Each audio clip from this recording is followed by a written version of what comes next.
اب میں آپ کو آپ کے سامنے ایک ایسی بیش بہا اور قیمتی دولت کی طرف لے چل رہا ہوں جو اگرچہ نظر نہیں آتی لیکن اس کی قیمت دنیا کی تمام دولتوں سے زیادہ ہے۔ وہ ہے علم اور استاد کی عظمت۔ علم انبیاء کی میراث ہے، دنیا اور آخرت میں کامیابی کی کنجی ہے۔ علم کے حاصل کرنے اور اس کے سکھانے پر اجر عظیم کا وعدہ بھی ہے۔ نبی اکرم صلی اللہ علیہ وسلم نے فرمایا، خیرکم من تعلم القرآن وعلمہ، کہ تم میں سے بہترین شخص وہ ہے جو قرآن کو سیکھے اور سکھائے۔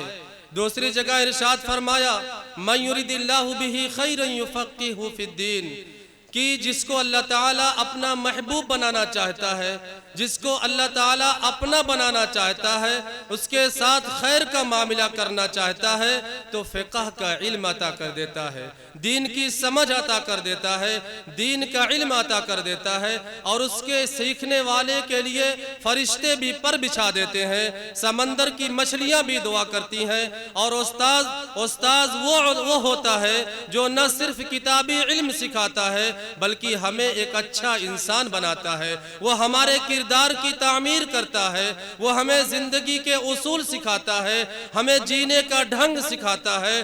استاد وہ ہوتا ہے جس کے بغیر ہم اچھے برے کی تمیز نہیں پیدا کر سکتے۔ استاد وہ ہوتا ہے جو ہمیں جہالت سے نکال کر علم و نور کی روشنی میں لاتا ہے۔ لہذا میں اسی عنوان پر علم اور استاد کے موضوع پر تقریر پیش کرنے کے لیے مدرسہ ہادہ کے ایک ننھے سے طالب علم، درجہ سوم کے طالب علم محمد آذین کو دعوت دیتا ہوں، جو ابھی ننھا سا پودا ہے، بڑا ہوگا تو پھل دے گا۔ ابھی ننھا سا پودا ہے، بڑا ہوگا تو پھل دے گا۔ ہماری قوم کا بچہ ہوا کا رخ بدل دے گا۔ میں اس شعر کے ساتھ آواز دیتا ہوں، ہماری درسگاہوں میں جو استاد ہوتے ہیں، ہماری درسگاہوں میں جو استاد ہوتے ہیں، یہی تو حقیقت میں یہی تو قوم کی بنیاد ہوتے ہیں۔ یہی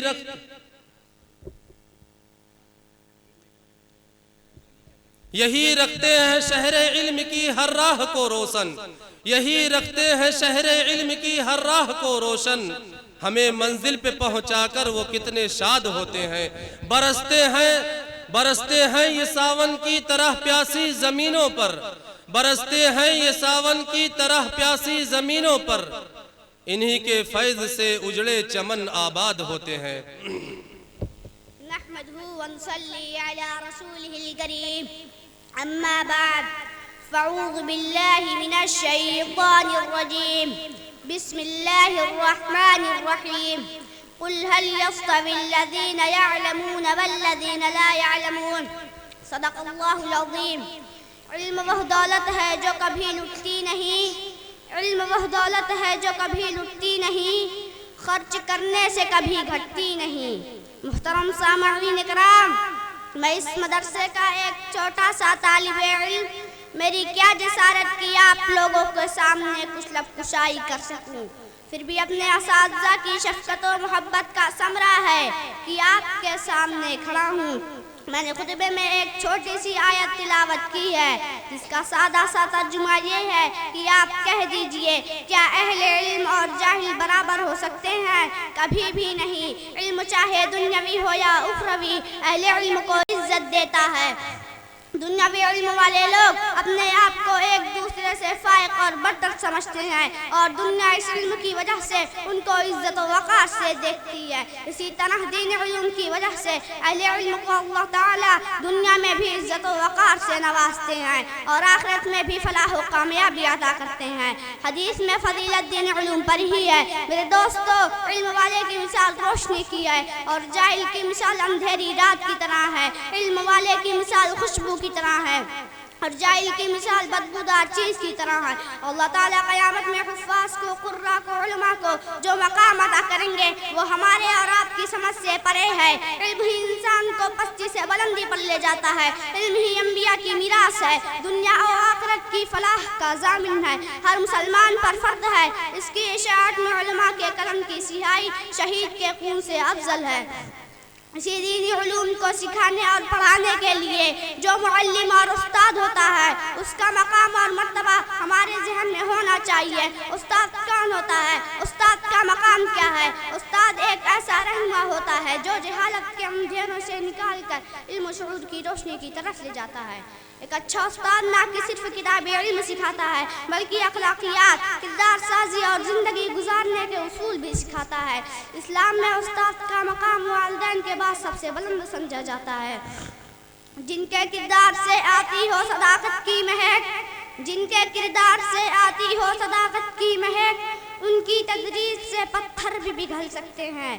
رہبر بھی ہے ہمدم بھی ہے غمخوار ہمارے، رہبر بھی ہے ہمدم بھی ہے غمخوار ہمارے، استاد یہ قوموں کے ہیں معمار ہمارے۔ حضرات گرامی قدر، حضرت علی رضی اللہ تعالیٰ عنہ نے فرمایا جس نے مجھے ایک حرف پڑھایا اس کا میں غلام ہوں۔ رسول اللہ صلی اللہ علیہ وسلم نے فرمایا میں معلم بنا کر بھیجا گیا ہوں۔ یہ بھی اپنے استاد کے عظیم مرتبہ ہونے کو وعدے کرتا ہے۔ ایک کامیاب شاگرد وہی ہو جو اپنے استاد کی عزت کرتا ہے اور ان کی باتوں پر عمل کرتا ہے۔ تاریخ میں بڑے بڑے علماء، سائنسدان اور رہنما پیدا ہوئے، سب کو کامیابی ملی۔ اپنے استاد کی عزت اور احترام کرنے کی وجہ سے والدین ظاہری مربی ہوتے ہیں، استاد روحانی مربی ہوتے ہیں۔ استاد نئی نسل کی تربیت کرتا ہے اور انہیں بہتر بنانے کی کوشش کرتا ہے۔ استاد شاگردوں کی شخصیتوں کو سنوارتا ہے اور ان میں خود اعتمادی پیدا کرتا ہے۔ استادوں کی شخصیتوں کو پہچاننا اور ان کا احترام کرنا ہر شاگرد پر فرض منصبی ہے۔